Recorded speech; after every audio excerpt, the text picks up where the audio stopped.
Good morning, everybody. Hope everybody is well. Happy New Year. Hope you all had a wonderful holiday. Now we're all hard back at it. I thought I'd do a follow-up video to a post I did on Audiophilia over the holidays about my Esoteric Japan SACD collection. I've been without vinyl for a little while because I'm waiting for my Phasemation EA350 phono amp, which is coming hopefully soon. It's delayed like everybody else's shipments because of COVID, the holidays, etc. So I've been, quote, stuck, unquote, with digital and actually rediscovering these magnificent Esoteric Japan SACDs and also streaming. So I'd like to talk a little bit today about each of mine. I've got about 30 discs. I think they've remastered about 100 CDs and remastered them for their SACD collection.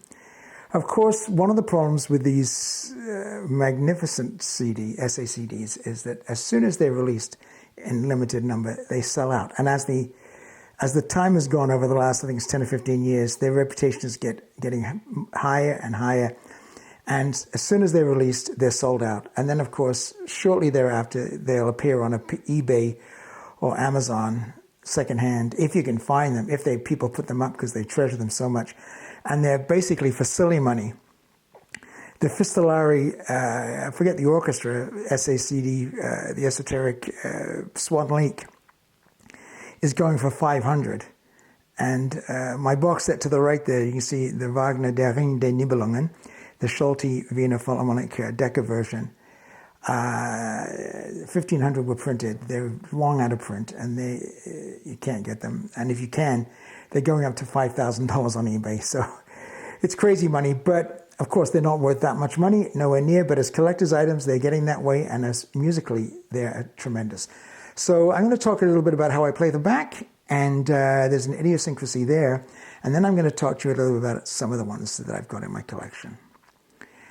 I was very lucky that one of our longtime sponsors and advertisers, American Sound of Canada, they're in Toronto, run by Angie Lisi. Angie is the distributor for Esoteric. And so I think it was about 10, 12 years ago, she said, would you like me to send you some of these Esoterics to review? I said, okay, great. And of course she sent them, and they were wonderful, amazing. And she's kept sending them to me, and I use them I've reviewed them, and I've also used them a lot for my digital reviews for Audiophilia, and I'll talk. I play back the Esoterics on the top box there, the Black and Gold Beauty. That's the N31 CD DAC by MBL, designed by Jürgen Ries, that a genius who actually was just inducted to the TAS Hall of Fame. A wonderful designer. Interestingly, he doesn't like SACD drives. Now, if you will go to my review at Audiophilia, just type in N31 or type in MBL in the search, you'll find it. And it's very interesting reading why he doesn't like it, and very intricate and scientific. And the proof's in the pudding. And I'll talk to you a little bit about the playback. One of the comments was on the post in Audiophilia was, this is pointless without listening to the SACD playback, which may be a little bit snarky, but the gentleman probably has a point. And I actually have heard them on Esoteric Gear, which is some of the best digital gear you're going to find, and amplification and preamps, at Angie's place in Toronto. And of course, it sounded incredible because she has incredible equipment. But it also sounds incredible on my CD player, which is just a standard Redbook CD player. I'm not sure what it is, but I've played the equivalent 192 files back through the MBL, which has a very fine Rune Ready module in it. My Rune Labs Nucleus Plus streamer, and also, the Rune Core, and also I have very lucky to have Nordost Valhalla 2 Ethernet cables in, 3 of them in my system, which is very, very luxurious. They don't belong to me. I'll be talking a little bit more about my reference system, what belongs to me and what's on loan to me, coming up in the new year when my phono stage arrives from Phasemation. Anyway, I'm blessed digitally. I've got a fantastic streaming playback, and it sounds wonderful. But there's something when I play the equivalent CD or SACD, doesn't matter which it is, through this CD DAC player, that it just sounds so immersive and so musical. So if you're an SACD convert and you want to only hear about SACDs, you can maybe take my words with a grain of salt. But I will tell you that the playback, and I wish I could experience it the way I am. The playback is really absolutely beautiful, and I will take it over the streaming file at 192 most times. So I'm going to talk to you about the individual ones and some of their qualities, and 2 or 3 that are not quite up to the level of the rest of them. So let's begin with one of my favorites. This is the Karl Mozart Symphonies, the last, I think it's the 9 symphonies. Played by the Berlin Philharmonic, original Deutsche Grammophon. It's a very good recording on the Deutsche Grammophon. Fantastic orchestra, of course, and the interpretations are benchmark. But there's something that the team, the remastering team at ESOTERIC do. That's the ESOTERIC, actually is the JVC remaster, and the producers from ESOTERIC. They add humanity and warmth to the sound without losing any detail or punch or anything like that. It's really quite tremendous. And this is a fantastic set. Again, it's very difficult to find, but it's worth looking for. We have the Haydn Symphonies, 86, 92, 94, 96, 100, the clock, the drum roll, and the London Symphony. Amazing. With the orchestra of the 18th century, conducted by that crazy guy, Franz Bruggen. And he brings a lot of power and energy to it. And it doesn't really sound like period instruments. It has that specific timbre, but incredibly dynamic and very musical. And again, once again, the sound, not quite as good as some of the other orchestral recordings in the series, but it's really very fine. I've not heard the original the original Philips, but this is outstanding.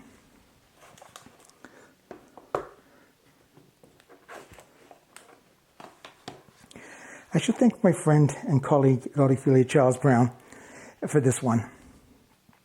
I played the Verdi Requiem way back when I was a student in London, about 21 years old. And it was good. I enjoyed it. It was fun. But it didn't really move me as a piece. And then I heard it again on the proms a couple of times. It was, very good, effective.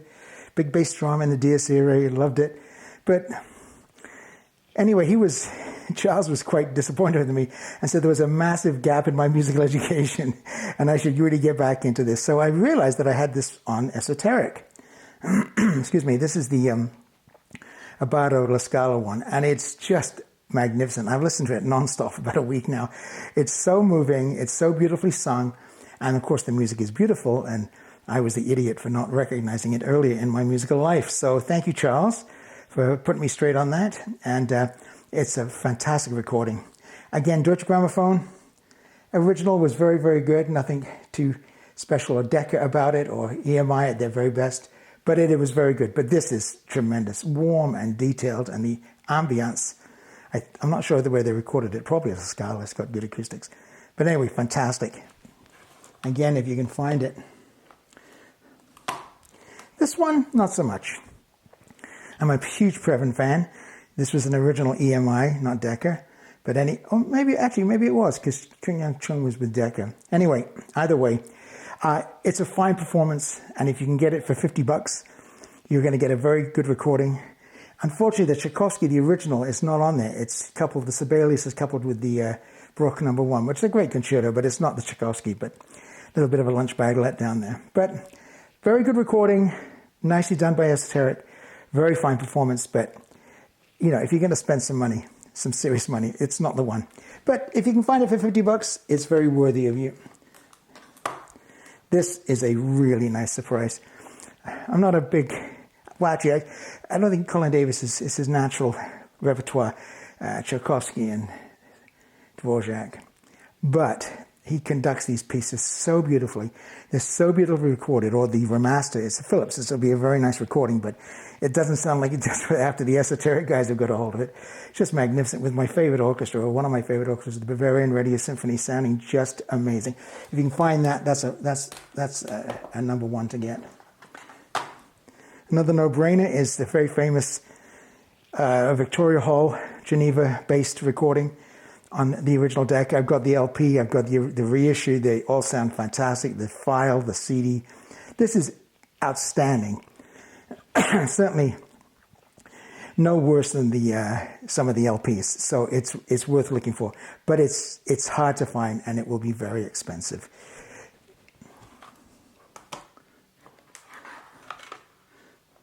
Oh, this is what they get, the extra notes, and there's the some information, and there's what they look like, the esoteric markings.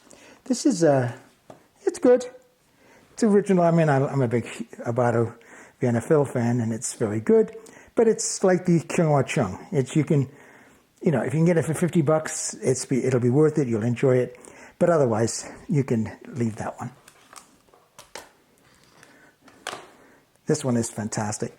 Kubelik is right up Smetana Street, and the Boston Symphony played this better than just about anybody. It's really tremendous. I've lost all the 6 tone poems. They're all wonderful. People just play them all down, but they're all wonderful, and it's really worth looking for. This next one is very, very special. This is the Misha Maisky, Martha Argerich, Schumann and Schubert cello release. Original Phillips, which I have, excuse me, sounds incredibly good on that. The digital file is great. The CD is good. But this SACD, I'm not sure what happens here, but there is so much warmth and humanity in the sound, and played back on my CD player. It's literally my benchmark digital cello go-to. And I think if you guys buy this, if you can find it, unfortunately it's very rare, if you can find it, you'll never have to worry about checking for your cello digital sound again, which is one of the most difficult instruments to replicate on digital. The vinyl is no problem, but here it gets all the warmth of the vinyl and all the detail. It's just absolutely beautiful. Highly regarded if you can find it.